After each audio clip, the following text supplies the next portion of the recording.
Hello and welcome to Lavnish Sir की class. This is Directorate of Education GNCT of Delhi's worksheet number 36, and it is only for class 8 students. It has taken from the subject English, and we will learn and understand a new chapter lesson. This is Geordie's Fawn, written by M.K. Rawlings. तो students आज की इस worksheet में एक new lesson start करने वाले हैं जिसका नाम है दिस इज जॉर्डीज फॉन. फॉन का मतलब होता है हिरन का छोटा सा बच्चा. और ये लेसन इसके जो ऑथर हैं जिन्होंने इसको लिखा है उनका नाम है M.K. रॉलिंग्स. क्या नाम है? M.K. Rawlings. So before we starting this lesson there is an activity. Write down a home remedy for. सबसे पहले आपको एक घरेलू उपचार लिखना है. यहाँ पर 3 कंडीशन दे रखी हैं. उसके लिए आप क्या घरेलू उपचार करेंगे, जैसे अ कट ऑन योर नी. अगर आपके घुटने पर कोई कट लग जाता है तो आप क्या करेंगे? Let's see. देखिए आप भी कुछ करेंगे. जैसे मैंने यहाँ पर लिखा जेंटली अप्लाई अ एंटीबायोटिक क्रीम. कोई एंटीबायोटिक क्रीम होगी जैसे सोफ्रोमाइसिन या जो भी कोई, आप उसको अप्लाई करेंगे या नहीं करेंगे. जैसे second is a burn on your hand. अगर आपका हाथ जल जाता है तो आप क्या करते हैं? Cool the burn with cool और lukewarm running water for 20 minutes. तो आप क्या करते हैं? जले हुए हिस्से को ठंडे या फिर हल्के गुनगुने पानी से, रनिंग वाटर से कम 20 मिनट तक धोते होंगे, क्योंकि सब यही सिखाते हैं कि जल्दी से उसको ठंडे पानी में या हल्के से गर्म पानी में, आप बहुत ल्यूक वार्म का मतलब निवाए पानी में. और अगर अब भी स्टिंग, अगर आपको कोई मधुमक्खी काट जाती है, ठीक है, तो क्या करते हैं? Use an ice pack to reduce swelling and pain. भाई एकदम स्वेलिंग हो जाती है ना अगर कोई ततैया या मधुमक्खी काट लेती है, तो क्या उसके लिए उपाय हो सकता है कि एक आइस पैक को आप उस जगह पर रख लें ताकि स्वेलिंग और पेन ना हो, ठीक है, यानी सूजन ना आए. तो अब in this story Jody's father has been bitten by a rattlesnake. आपको पता है ये जो स्टोरी है ना, इसमें क्या होता है, जॉर्डी के जो फादर हैं जिसके बारे में लेसन है, जॉर्डी के फादर को एक रैटल स्नेक काट जाता है. रैटल स्नेक क्या होता है? अमेरिका में पाए जाने वाला एक बहुत ही जहरीला सांप होता है जो कि बहुत जहरीला होता है. He quickly kills a doe and uses its heart and liver to draw out the poison. तो वो जल्दी से क्या करते हैं? एक डो को मार देते हैं. डो का मतलब होता है मादा हिरनी, है ना, फीमेल हिरनी जो होती है, उसको मार देते हैं और उसका हार्ट और लिवर निकाल के उस पॉइजन को निकाल लेते हैं. Geordie wonders what will happen to do the little fawn left without a mother. देखिए क्या होता है फिर. जो जॉर्डी था वो वॉन्डर यानी हैरान हो जाता है कि अब आखिर उस जो छोटा बच्चा था ना, उसका लिटिल फॉन, हिरनी का छोटा बच्चा जो कि बेचारा अब एक बिना माँ के वो रह जाता है, उसका क्या होगा. तो जॉर्डी जो है वो हैरान हो जाता है. अब करना क्या है? B part. Now read the following passage from the lesson. अब हम इस लेसन के पैसेज को पढ़ते हैं और समझने की कोशिश करते हैं कि आखिर हुआ क्या था. Jody allowed his thoughts to drift back to the fawn. यानी जॉर्डी के मन में जो विचार आए जा रहे थे, किसके बारे में? फॉन यानी हिरन, उस हिरनी के बच्चे के बारे में आए जा रहे थे. He could not keep it out of his mind. यानी वो इन विचारों को अपने दिमाग से अभी भी निकाल नहीं सका था, हालांकि वो घर आ गए थे. He had held it in his dreams in his arms.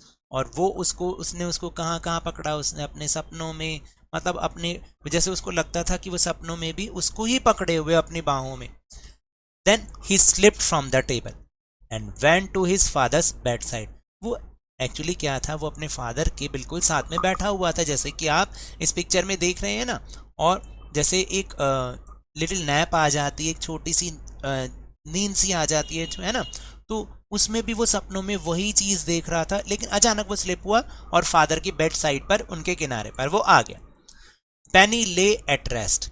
जो उसका फादर था उसका नाम क्या था? पेनी. पेनी आराम कर रहा था. His eyes were open and clear. उसकी आंखें खुली हुई थी और साफ थी. But the pupils were still dark and dilated. Pupils पता है क्या होते हैं? जो हमारी आंखों की पत्ती होती है ना, ब्लैक हिस्सा, हम उसको प्यूपिल कहते हैं.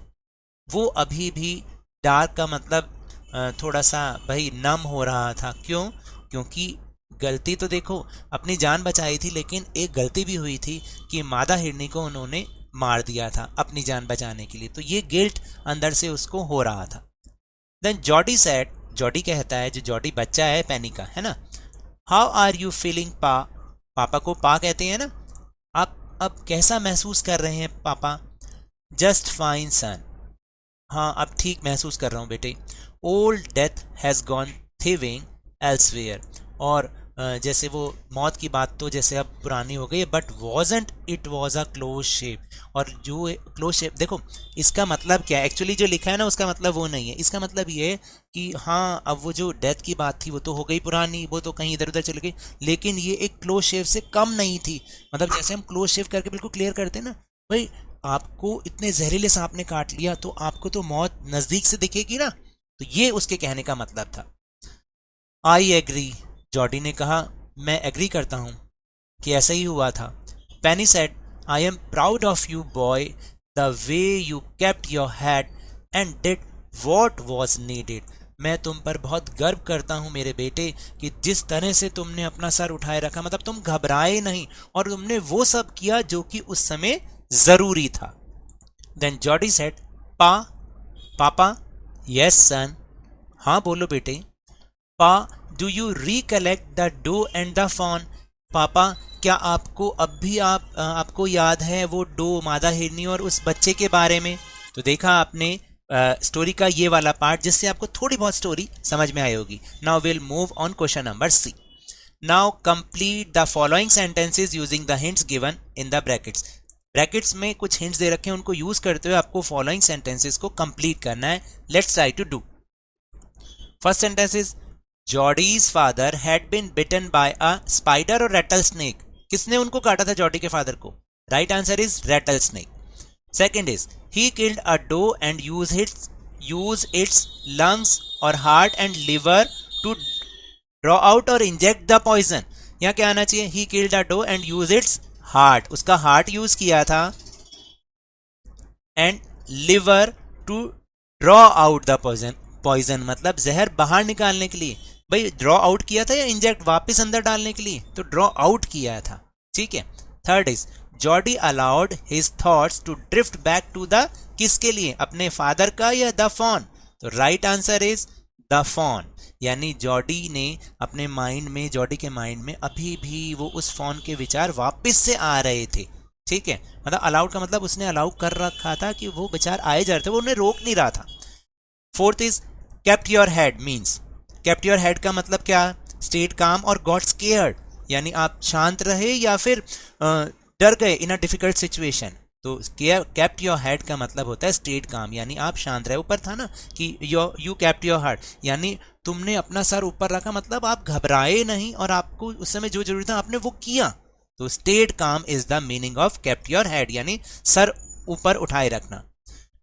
Last is, Penney was dash proud और ashamed of Jody because he kept his head and did what was needed. पेनी अपने बच्चे पर प्राउड कर रहा था या शेम फील कर रहा था? क्योंकि जॉडी ने उस समय घबराया नहीं जॉडी, और उसने वो सब किया जो जरूरी था। तो राइट आंसर इज प्राउड, पेनी जो है वो प्राउड कर रहा था। So now that's all for this worksheet. अगर मेरे इस तरह समझाने से अब आपको समझ में आने लगा है तो इस चैनल और वीडियो को लाइक कीजिए, शेयर कीजिए, और अगर आप नहीं हुए तो सब्सक्राइब भी कर लीजिए। बट रिमेंबर, टेलीग्राम ऐप पर जो हमारा चैनल है लवनीश सर की क्लास, उसे ज्वाइन करना ना भूलें, जिसका लिंक आपको इसी वीडियो के डिस्क्रिप्शन बॉक्स में मिल जाएगा। But remember, whenever you will go outside और specially whenever you will go to your school, please wear your mask, और जब भी आपकी टर्न आए कोरोना की वैक्सीनेशन जरूर लगवाएं, क्योंकि कोरोना को हराना है और जिंदगी को एक बार फिर से सुहाना बनाना है, इसी उम्मीद के साथ। Thank you.